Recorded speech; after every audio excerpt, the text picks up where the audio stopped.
रामाय रामभद्राय रामचन्द्राय वेधसे रघुनाथाय नाथाय सीतायाः पतये नमः।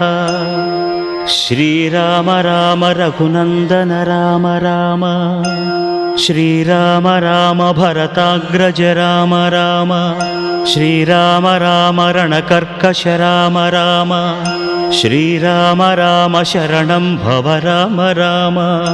श्रीरामचन्द्र चरणौ मनसा स्मरामि श्रीरामचन्द्र चरणौ वचसा गृह्णामि श्रीरामचन्द्र चरणौ शिरसा नमामि श्रीरामचन्द्र चरणौ शरणं प्रपद्ये। माता रामो मत्पिता रामचन्द्रः